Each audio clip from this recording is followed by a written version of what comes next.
अस्सलाम वालेकुम जी, मेरा नाम वसीम मलिक है। सुप्रीम कोर्ट ऑफ पाकिस्तान में मौजूद हूँ। आज सुप्रीम कोर्ट ऑफ पाकिस्तान में कुछ अहम मुकदमात की समाअत थी, जिसमें सबसे अहम मुकदमा जहाँ फ़ौजी अदालतों से मुतल्लिक था, उससे भी कबल चीफ़ जस्टिस काजी फ़ायज़ ईसा की अदालत में सहाफ़ियों से मुतल्लिक एक मुकदमा था। आप जानते हैं कि इस वक्त एक JIT तश्कील दी गई है। FIA की जानिब से मुतअद्दिद सहाफ़ियों के जो नोटिस हैं वो जारी किए गए हैं। जो बहाना या उज़र बनाया गया है वो ये है कि जी ये सहाफ़ी या ये जो सोशल मीडिया एक्टिविस्ट हैं या उनमें कुछ वकला हैं, सियासतदान हैं, मॉडल्स हैं, बहुत सारे नाम उनमें शामिल हैं, ये अदलिया मुखालिफ जो कैंपेन है वो कर रहे हैं और अदलिया की तज़यीक़ कर रहे हैं। तो आपने हफ्ते के रोज़ एक खबर सुनी होगी कि जी चीफ़ जस्टिस काजी फ़ायज़ ईसा साहब जो है उन्होंने एक नोटिस ले लिया है और आज के रोज़ उसकी समाअत रखी गई थी। और हमारे बहुत सारे सहाफ़ी दोस्त इस हवाले से बड़े खुश हुए कि जी अब चीफ़ जस्टिस काजी फ़ायज़ ईसा जो हैं वो आइन के आर्टिकल 19 और 19A यानी freedom of speech, right to information, या इस हवाले से जो भी आज़ादी इज़हार राय की आइनी हकूक़ हैं उनको वो पाबंद करेंगे, उनकी वो हिफाजत करेंगे। और वो ये समझने लग गए थे कि जी चीफ़ जस्टिस काजी फ़ायज़ ईसा साहब जो हैं वो उनके निजात दहिंदा जो एक लफ्ज़ होता है वो साबित होंगे।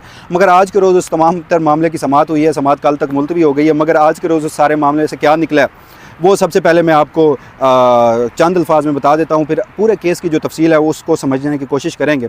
तो जनाब मामला कुछ यूँ बना कि आज के रोज़ ही अब ना तो JIT ख़त्म हुई है आज की समाअत के बाद, और ना ही जो FIA की जानिब से जिन सहाफ़ियों को नोटिस जारी किए गए थे वो मुअत्तल हुए हैं। नोटिस अपनी जगह पे बरकरार हैं। जिन सहाफ़ियों को 30 और 31 जनवरी FIA बुलाया गया था, तलब किया गया था, उनकी तफ्तीश होना थी, उन्होंने जाके अपनी सफाई देनी थी, तो वो अपनी जगह पे बरकरार हैं और फैसला जो नोटिस हैं वो मुअत्तल तक नहीं हुए। जहाँ एक तरफ चीफ़ जस्टिस काजी फ़ायज़ ईसा साहब आज एक मरतबा फिर आज़ादी इज़हार राय के दाई बने, अलमबरदार बने, जो हमेशा से वो बनते आ रहे हैं। और जहाँ उन्होंने ये भी कहा कि जी वो सहाफ़ियों के जो बुनियादी हकूक़ हैं उनके तहफ़्फ़ुज़ का दिफ़ा करके ही दम लेंगे, वो हर सूरत ही सहाफ़ियों को उनके बुनियादी हकूक़ देंगे।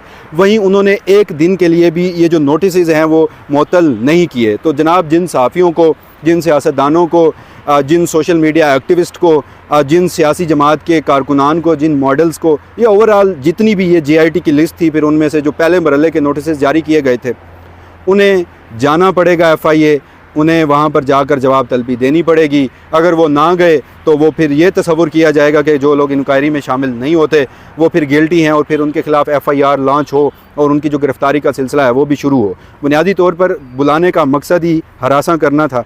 आज जो केस है उस केस की तफसीलात की जानिब आ जाते हैं। बड़ी दिलचस्प सूरत हाल पैदा हुई। सबसे पहले तो इस हवाले से केस की जो तारीख़ है वो इसकी जो हिस्ट्री है, ये कोई नया केस नहीं है, ये कोई नया आज खुद नोटिस नहीं लिया गया। उस हवाले से ज़रा बात कर लेते हैं।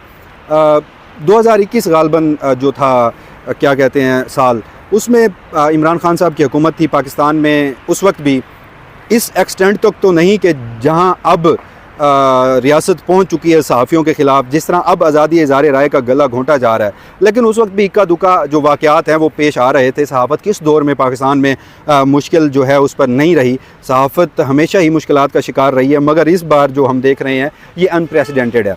तो बहरहाल उस वक्त भी जो वाक़यात हो रहे थे, उस वक्त की सुप्रीम कोर्ट प्रेस एसोसिएशन, सहाफ़ियों की एक नुमाइंदा जमात है सुप्रीम कोर्ट में, जो सुप्रीम कोर्ट को कवर करते हैं सहाफ़ी, उनके ऊपर मुश्तमिल है। उनकी जानिब से चीफ़ जस्टिस, उस वक्त चीफ़ जस्टिस नहीं थे वो, उनकी अदालत में एक मुकदमा पेश किया गया। अब वो सारी सूरत हाल क्या थी कि सहाफ़ी दरख्वास्त लेकर जाते हैं, चीफ़ जस्टिस फ़ौरन अज़ खुद नोटिस ले लेते हैं, उसके ऊपर समाअत होती है, फिर ये सारा मामला जो है वो जुडिशल पॉलिटिक्स की नज़र हो जाता है। बहरहाल इस पर उस वक्त कानून भी यही था, प्रैक्टिस एंड प्रोसीजर एक्ट नहीं आया था। मास्टर ऑफ द रोस्टर है, सुप्रीम कोर्ट के फैसलों से ही चीफ़ जस्टिस करार दिए गए थे। तो जस्टिस काजी फ़ायज़ ईसा साहब जो हैं वो आज खुद नोटिस नहीं ले सकते थे, बाकायदा 184(3) की दरख्वास्त दायर होनी चाहिए थी। तो ये तमाम तर कंट्रोवर्सी हुई और उसके बाद अगले ही रोज़ जब चीफ़ जस्टिस काजी फ़ायज़ ईसा साहब ने ये नोटिस लिया, उस वक्त वो चीफ़ जस्टिस नहीं थे, तो जस्टिस जो उस वक्त चीफ़ जस्टिस भी नहीं थे मगर उस वक्त सीनियर प्यूनी जज थे उमर अता बंदयाल साहब, उन्होंने एक इस अज़खुद नोटिस पे एक और लार्जर बेंच बनाया और उन्होंने ये करार दिया कि ये जो मास्टर ऑफ रोस्टर हैं, यानी जो अज़खुद नोटिस ले सकते हैं, वो चीफ़ जस्टिस हैं, बाकी कोई जज भी इस अख्तियार का जो इस्तेमाल है वो नहीं कर सकता। तो बहरहाल वो जो मामला था वो फिर मुख्तलिफ अदवार में मुख्तलिफ उसके ऊपर समातें भी हुई। उनमें कौन कौन से लोग मुलविस थे, शायद 2-3 ऐसे लोग हैं उनमें जो अब भी जर्नलिज़म कर रहे हैं, मगर बहुत सारे ऐसे लोग जो उस वक्त इन मुश्किलात का शिकार थे, आज वो मुख्तलिफ वजारतें इंजॉय कर रहे हैं केयर टेकर सेटअप में बैठ के। तो चीफ़ जस्टिस काजी फ़ायज़ ईसा साहब ने बजाय कि नया उसको नोटिस लिया जाए, पुराना ही उसको ओपन किया, इन मामलात को इसके साथ क्लब किया। और आज जो सारा फोकस था वो उन्हीं पुराने मामलात पर रखा जो इस वक्त लोग वज़ीर हैं, जो इस वक्त लोग बहुत सारे ऐसे हैं कि जो सरकारी मुलाजमत अख्तियार कर चुके हैं, यानी पाकिस्तान टेलीविज़न से उनका ताल्लुक़ है, कुछ वज़ीर हैं, कुछ लोग जो हैं वो सहाफ़त कर रहे हैं, उनमें भी आपस में इख्तलाफात हैं। उनमें से एक जो साहब हैं वो ये फरमाते हैं कि जो ये दरख्वास्त दी गई थी वो सिग्नेटरी थे, इस दरख्वास्त के फ़रीक थे, उनके ऊपर भी माजी में मुख्तलिफ़ अदवार में मुश्किलात आती रही हैं, तो उन्हें ट्रैप किया गया था। आज भी उन्होंने कमरा अदालत में कहा। तो बहरहाल ये जो एक दरख्वास्त थी, ये ख़ुद इटसेल्फ एक मुतनाज़ दरख्वास्त थी कि किस तरह चीफ उस वक्त जस्टिस काजी फायज़ी साहब नोटिस ले सकते थे। तो आज बहरहाल पूरा फोकस पुराने मामलात पर रखा गया और फिर आखिरकार आते आते जब समाअत का इख्तिताम हुआ तो चीफ़ जस्टिस साहब जो हैं वो इन मौजूदा नोटिस पर भी आए और उन्होंने बहुत बुलंदोबाद दावे भी किए।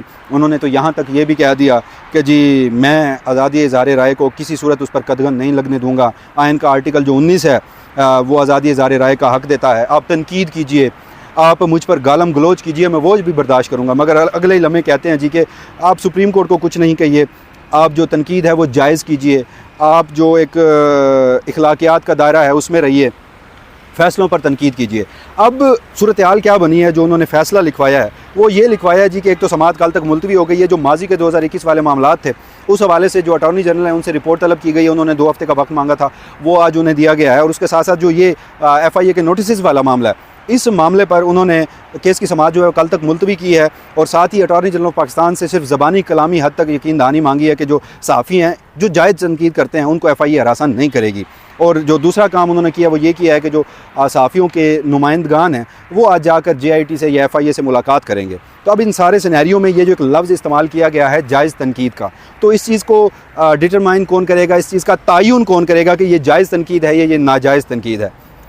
ये जिस दिन ये सो मोटो नोटिस, बल्कि ये नोटिस लिया गया, इसको गुज़श्ता सो मोटो से क्लब किया गया, उसी रोज़ ही मेरी नज़र में ये कोई मैं इतना को पूरी उम्मीद नहीं था, क्योंकि मामला ये था कि ख़बरें सुप्रीम कोर्ट ऑफ पाकिस्तान ने देनी थी, सुप्रीम कोर्ट ऑफ पाकिस्तान के रिपोर्टर्स ने देनी थी, लेकिन ये जो ख़बरें हैं ये हैरानकुन तौर पर कहीं बाहर से आईं।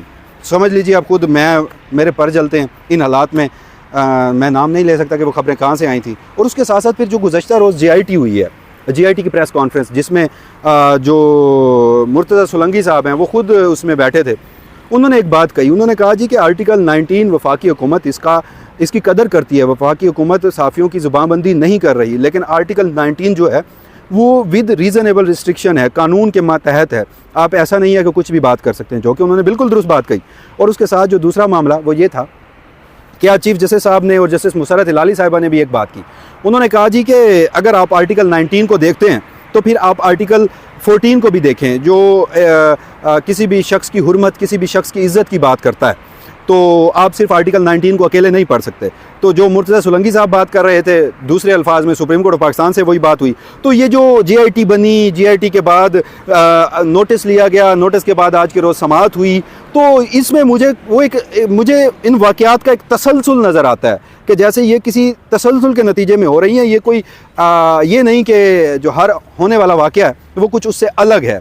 तो बहरहाल अब जो एक तो मैंने शुरू में कहा कि ये जो जायज़ तनकीद है इसका तयन कौन करेगा, और दूसरी जो बात मैंने की वो ये कि अटॉर्नी जनरल पाकिस्तान से जो ज़बानी कलामी यकीन दहानी मांगी गई है, अटॉर्नी जनरल पाकिस्तान ज़बानी कलामी यकीन दहानी देंगे और उससे सहाफ़ियों के जो मसाइल हैं वो हल हो जाएंगे। बहरहाल बड़े बुलंदो बांग दावे किए थे। आप एक तरफ जजेस के हवाले से बैठ कर कह रहे हैं कि जजेस के भी बुनियादी हकूक़ हैं, यानी आर्टिकल 19 की कोई वायलेशन करता है, जजेस के ऊपर तनकीद करता है, तो वो जजेस की बुनियादी हकूक़ की वायलेशन हो रही होती है, क्योंकि वो शख्स आर्टिकल 14 को नहीं देख रहा होता। तो आर्टिकल 14 को नज़रअंदाज करके आर्टिकल 19 पर अमल करते हुए जो सहाफ़ी बात करता है, तनकीद करता है, उसको आप कह रहे हैं कि वो जजेस के जो बुनियादी हकूक़ हैं उससे मुंसलिक कर रहे हैं। चलें, जजेस भी पाकिस्तानी हैं, सुप्रीम कोर्ट ऑफ पाकिस्तान से उनका ताल्लुक़ है, वो पाकिस्तानी हैं, आइन भी उनके ऊपर है, उनके भी आइनी हकूक़ हैं। मगर इस वक्त हमारे मुल्क में जो बुनियादी हकूक़ का एक कॉन्सेप्ट है जिस पर मैं मुतअद्दिद मरतबा आवाज़ उठाता रहा हूँ, मुतअद्दिद मरतबा बात करता रहा हूँ, आप पाकिस्तान के अवाम को बुनियादी हकूक़ दे रहे हैं। आप अगर पाकिस्तान के अवाम को बुनियादी हकूक़ नहीं दे सकते, उनके बुनियादी हकूक़ का तहफ़्फ़ुज़ नहीं कर सकते, आइन में आपने जब हल्फ लिया तो आपने ये हल्फ लिया, ये कसम खाई कि मैं आइन का भी मुहाफ़िज़ हूँ, हर जज बशमूल चीफ जस्टिस पाकिस्तान, और मैं कानून का भी मुहाफ़िज़ हूँ, और जो आइन के प्रियम्बल में दिए गया पहला जो एक चैप्टर है बुनियादी हकूक़ का, उसका भी मुहाफ़िज़ हूँ।